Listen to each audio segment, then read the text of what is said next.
বিসমিল্লাহির রহমানির রহিম। Rangpur polytechnic institute কর্তৃক আয়োজিত এই অনলাইন ক্লাসে অত্র ইনস্টিটিউটের প্রথম পর্বের সকল শিক্ষার্থীকে আমার প্রাণ ঢালা শুভেচ্ছা ও স্বাগতম। আমি উপস্থিত আছি তোমাদের মাঝে Mohammad Ziaur Rahman, junior instructor non tech গণিত, রংপুর পলিটেকনিক ইনস্টিটিউট রংপুর। আজকে আমার লেকচার নাম হলো 9। আজকে তারিখ তারিখ 3/2/2021। আমরা গণিত বিষয় নিয়ে পড়াশোনা করতেছিলাম, ক্লাসগুলো নিচ্ছি। গণিতের দুইটি অংশ আছে, একটি হলো বীজগণিত আর একটা হলো ত্রিকোণমিতি। আমরা বীজগণিত পাঠটি শুরু করছি এবং প্রথম থেকে ধারাবাহিকভাবে 3টি অধ্যায় আমরা শেষ করে ফেলছি। অধ্যায় 3টা হলো সমান্তর প্রগমন, গুণোত্তর প্রগমন। দ্বিতীয় অধ্যায় হলো বহুপদী এবং বহুপদীর সমীকরণ এবং তৃতীয় অধ্যায় হলো জটিল রাশিমালা। আমরা আজকে চতুর্থ অধ্যায় নিয়ে আলোচনা করব। চতুর্থ অধ্যায়টার নাম হলো বিন্যাস এবং সমাবেশ। আমরা প্রথম অংশ হলো বিন্যাস, আমরা বিন্যাস নিয়ে আলোচনা করি। তাহলে তোমরা নিশ্চয়ই বই খাতা কলম নিয়ে বসছো ক্লাস করার জন্য। আজকের যে অধ্যায়টা হবে চতুর্থ অধ্যায় বইয়ের বীজগণিতের চতুর্থ অধ্যায় বিন্যাস। আমরা স্লাইডে চলে যাই, দেখি বিন্যাসে কি আছে। অধ্যায় 4 বিন্যাস। বিন্যাসের ইংরেজি হলো পারমিউটেশন। বিন্যাস আমরা বাংলায় সহজভাবে বুঝি যে বিন্যাস হলো সাজানো যায়। বিন্যাসের সংজ্ঞা বলা হচ্ছে কতগুলো জিনিস হতে কয়েকটি বা সব কয়টি নিয়ে যত প্রকার সাজানো যায় তাকে বিন্যাস বলা হয়। এখানে একটু জিনিস খেয়াল করো,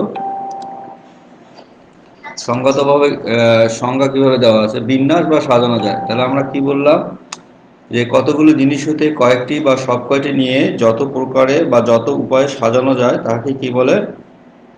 বিন্যাস বলা হয়। এখানে বিন্যাস বা সাজানো বলতে আমরা বুঝি কতগুলো নির্দিষ্ট জিনিস হতে সব কয়টি বা এর থেকে কম সংখ্যক কয়েকটি একত্রে নিয়ে যত প্রকার সাজানো যায় ততটি বিন্যাস।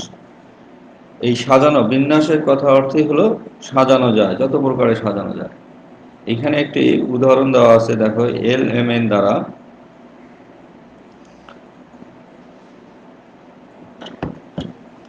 মনে করি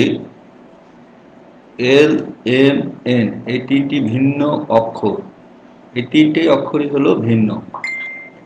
এখন এই তিনটি অক্ষর হতে দুইটি অক্ষর একত্র নিয়ে সাজানো যায়, মানে দুটি করে, তিনটা অক্ষর থেকে আমরা দুইটা করে অক্ষর নেব।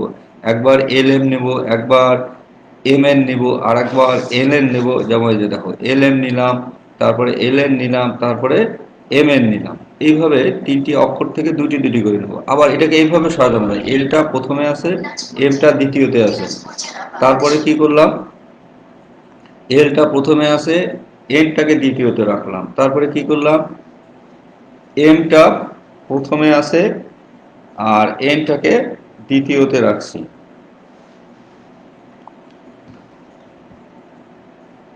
একইভাবে এটাকে উল্টা দেওয়া হোক। এখন এমটা দেখো প্রথমে, এলটা দ্বিতীয়তে, এনটা প্রথমে, এলটা দ্বিতীয়তে, তারপরে এনটা প্রথমে, এনটা প্রথমে, এমটা দ্বিতীয়তে। এইভাবে আমরা ছয় উপায়ে বা ছয় প্রকারে আমরা সাজাতে পারি। এই সাজানোটাকে বলা হচ্ছে বিন্যাস।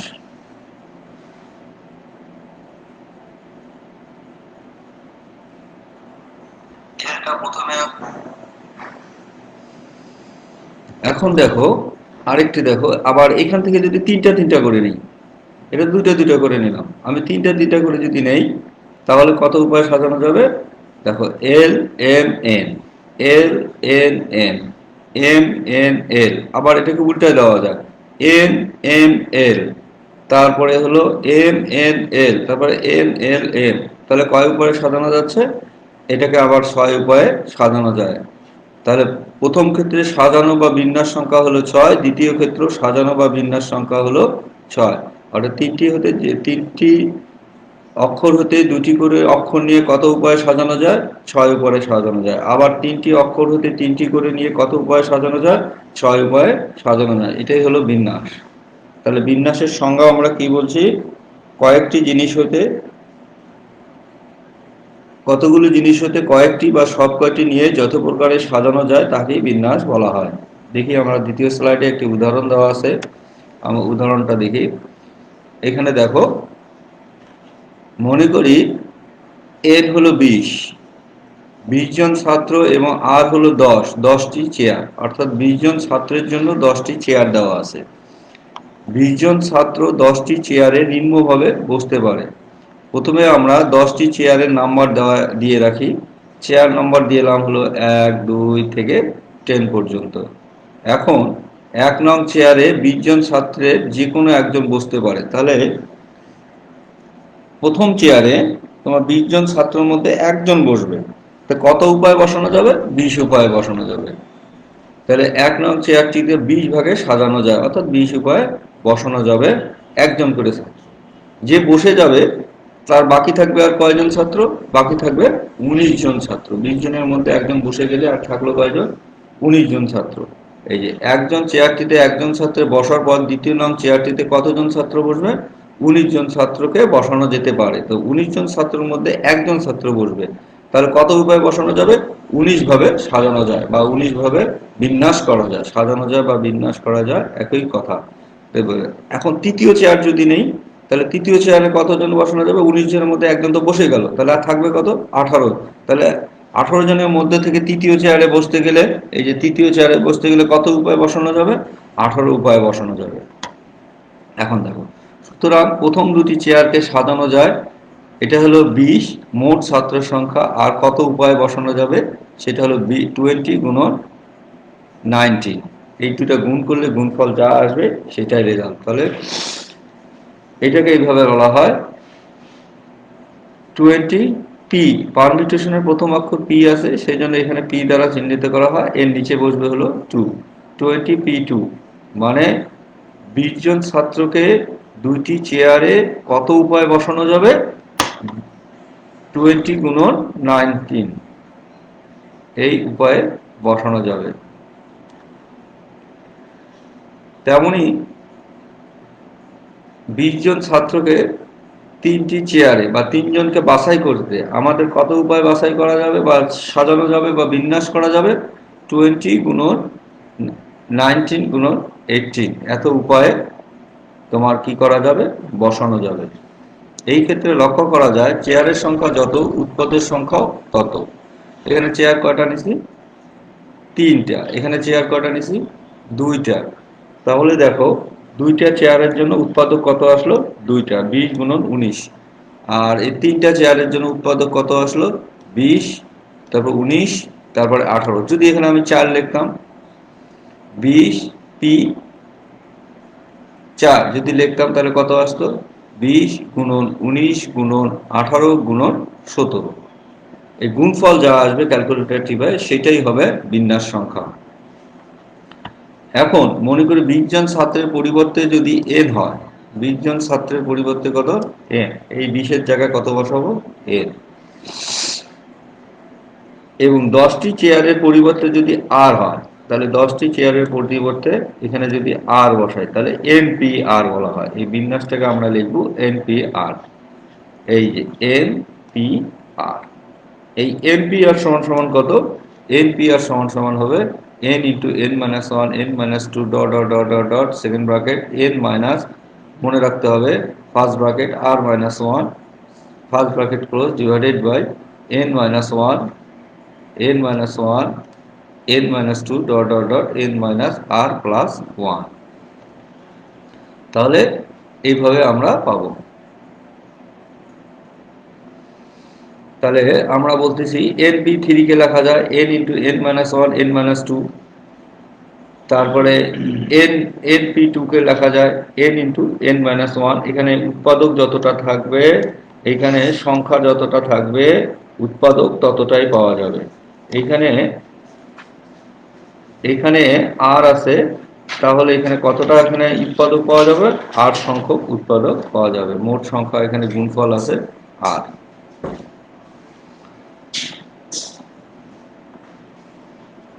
আমরা পরবর্তী স্লাইডে যাই। এইখানে একটা জিনিস দেখো, এই চিহ্নটাকে বলা হয় ফ্যাক্টোরিয়াল চিহ্ন। মনে করো ফ্যাক্টোরিয়াল 5, ফ্যাক্টোরিয়াল 5, বা এই চিহ্নটাকে বলা হয় ফ্যাক্টোরিয়াল 5 একই কথা, যে কোনো একটা দিয়ে প্রকাশ করলেই হবে। এটাও ফ্যাক্টোরিয়াল, এটাও ফ্যাক্টোরিয়াল, একই মিনিং, একই অর্থ বহন করে। তার ফ্যাক্টোরিয়াল 5 মানে বলতে বুঝি আমরা যেটা 1 ইন্টু মানে গুণন, ইন্টু 3, 2 ইন্টু 3 ইন্টু 4 ইন্টু 5, তাহলে কত হবে?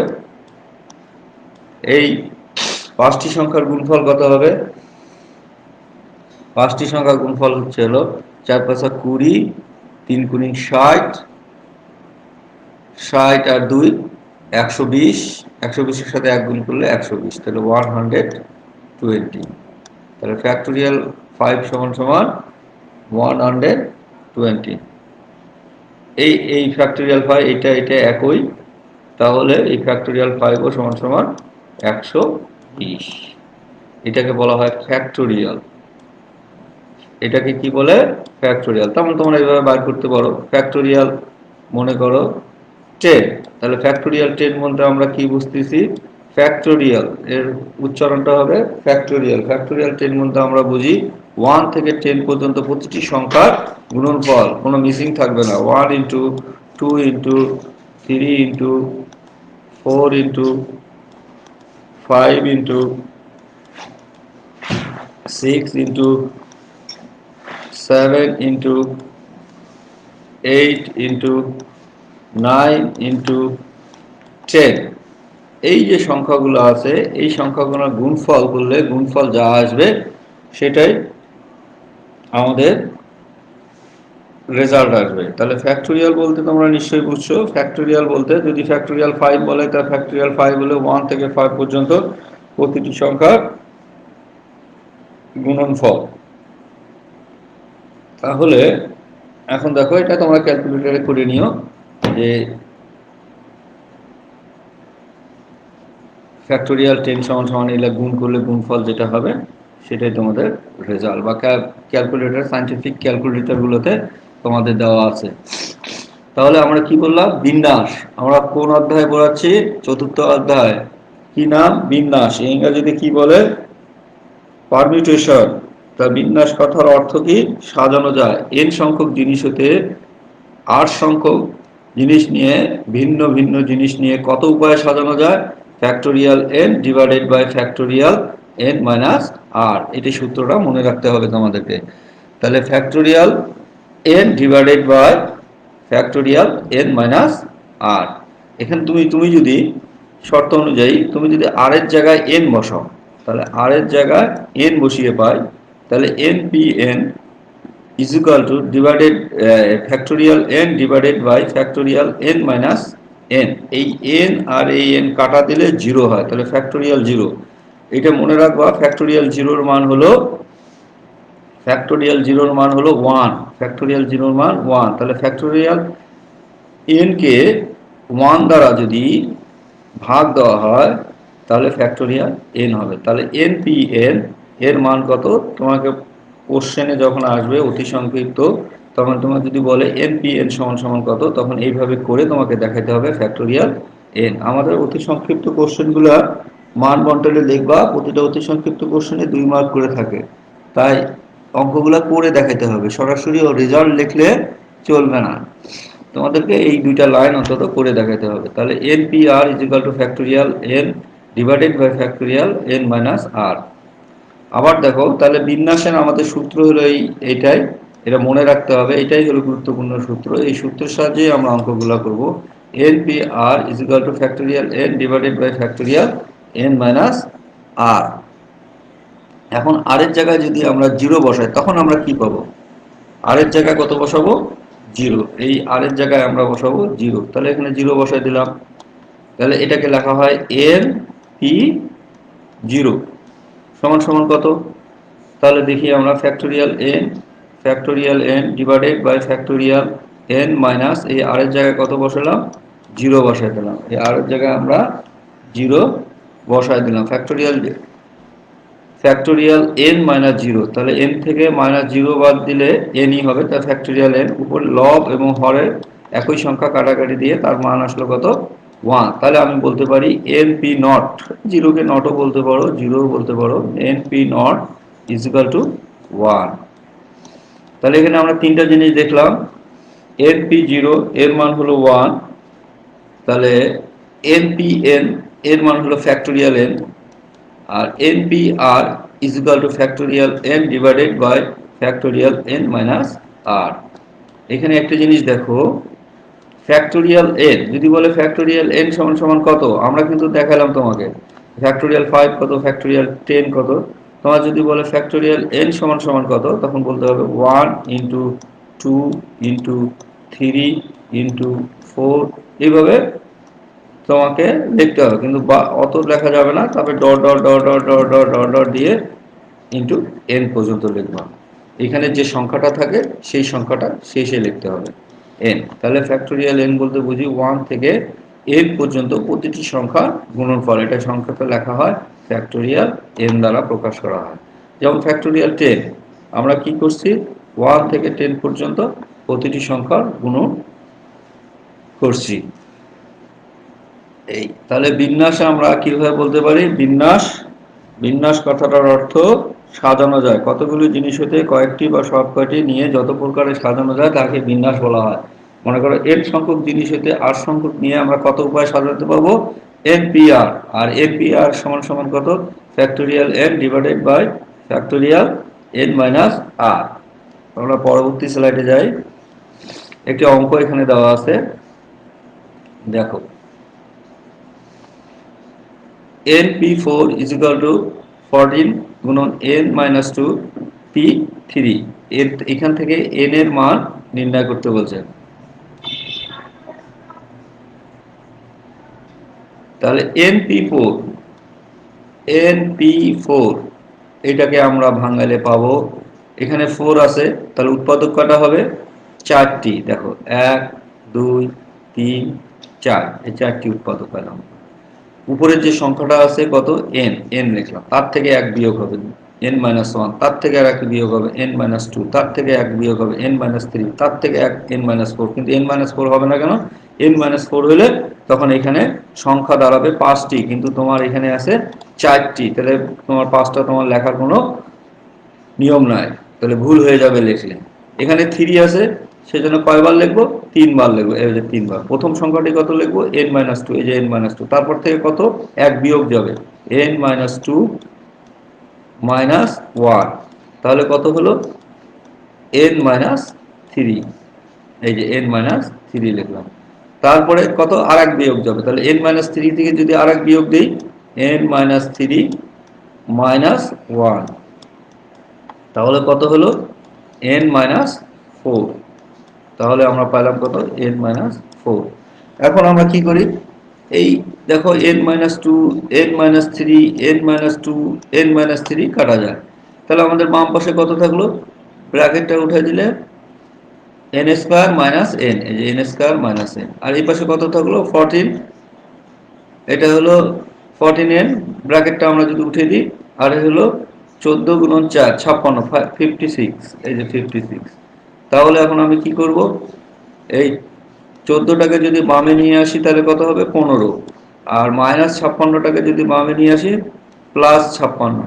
এখন এটাকে কি করব, মিডল টার্ম ফ্যাক্টর করব। মিডল টার্ম ফ্যাক্টর আমরা কিভাবে করি, এন স্কোয়ার, এটা তো আমরা করছি ম্যাট্রিকে, এন স্কোয়ার, দেখো এখানে খেয়াল করো, এন স্কোয়ার মাইনাস, এখানকার মাইনাসটা এখানেই বসবে, তারপরে এই প্লাস আর এই মাইনাস গুণ করলে মাইনাস এখানে বসবে, আর প্লাস 56 এখানে বসবে, প্লাস 56। তাহলে 56কে কত লেখা যায়, 27টা 56, 27টা 56। তাহলে আমরা কি করি, এইখানে 8n, এই এই এন স্কোয়ারে একটা এন এখানে, এন 7n, এই এন স্কোয়ারে আর একটা এন এখানে।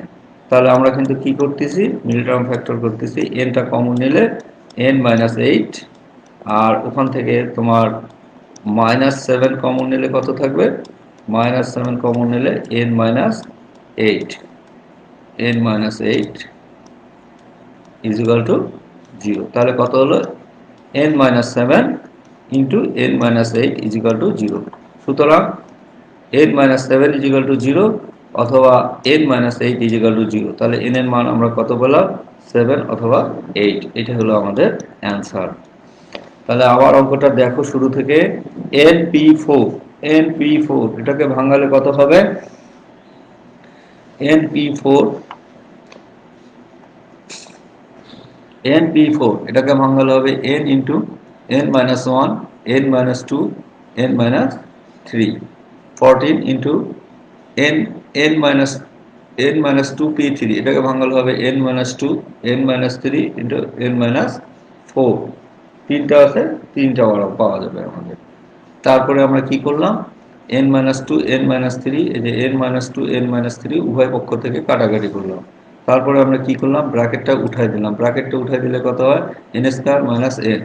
আর এখান থেকে এই 14 এর সাথে এই n গুণ করলে 14 n, 4 14 56, এই যে 56। এখন এই সংখ্যাগুলো থেকে ডান সাইডের সংখ্যাটাকে আমরা কি করি? বাম সাইডে নিয়ে আসলে হলো n square minus 15n plus 56 is equal two 0। এখন আমরা কি করলাম? এই মাইনাসটা এখানে রাখলাম, প্লাসে মাইনাসে মাইনাস এখানে রাখলাম, প্লাস 56। তারপর উৎপাদক বিশ্লেষণ করলে n কমন নিলে n মাইনাস এইট, আর এখানে 7 কমন নিলে n minus eight is equal to zero.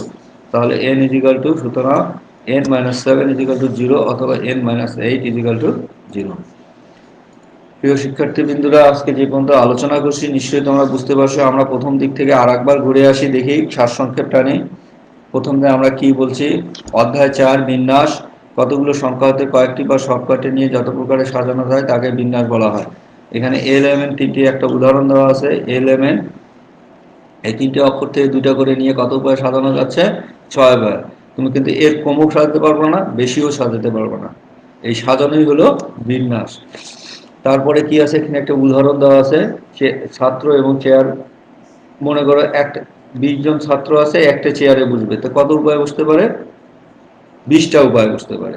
আবার একজন বসার পরে আর বাকি থাকে কয়জন? 19 জন। পরবর্তী চেয়ারে কতজন বসতে পারবে? 19 জন চেয়ারে কত উপায়ে বসতে পারবে? 19 উপায়ে বসতে পারবে। তাহলে আমরা, তাহলে 20 জন ছাত্র হইতে 2 জন ছাত্র দুইটি চেয়ারে আমরা কত উপায়ে বসাতে পারবো? 20 গুণন 19 উপায়ে বসাতে পারবো। তারপরে এই যে npr, এটা মনে রাখবা, npr is equal to factorial n divided by factorial n minus one. এই চিহ্নটাকে বলে ফ্যাক্টোরিয়াল, এই চিহ্নটাকে বলা হয় ফ্যাক্টোরিয়াল, বা এইভাবেও লেখা হয় 5 ফ্যাক্টোরিয়াল। 5 ফ্যাক্টোরিয়াল কথার অর্থ হলো 1 থেকে 5 পর্যন্ত প্রতিটি সংখ্যার গুণনফল, বা ফ্যাক্টোরিয়াল 10। ফ্যাক্টোরিয়াল 10 মধ্যেও বুঝি আমরা 1 থেকে একেবারে 10 পর্যন্ত প্রতিটি সংখ্যার গুণফল। তাহলে ফ্যাক্টোরিয়াল n বলতে আমরা কি বুঝি? 1 থেকে একেবারে 1 2 3 4 ডট ডট ডট ডট দিয়ে n সংখ্যক পর্যন্ত প্রতিটি সংখ্যার গুণফল। আর মনে রাখবা ফ্যাক্টোরিয়াল 0 এর মান কত? 1। ফ্যাক্টোরিয়াল 0 এর মান 1। আর npn সমান সমান কত? ফ্যাক্টোরিয়াল n, np নট বা 0 ইজ ইকুয়াল টু 1। তারপরে একটি অঙ্কের মাধ্যমে আমরা দেখলাম কিভাবে আমরা n এর মান বাইর করি। এখানে এই দুটো সূত্রই মনে রাখতে হবে তোমাকে। প্রিয় শিক্ষার্থীবৃন্দরা, আজকে এই পর্যন্তই। দেখি তোমাদের কমেন্টসে কিছু আছে নাকি জানার বা জিজ্ঞাসার।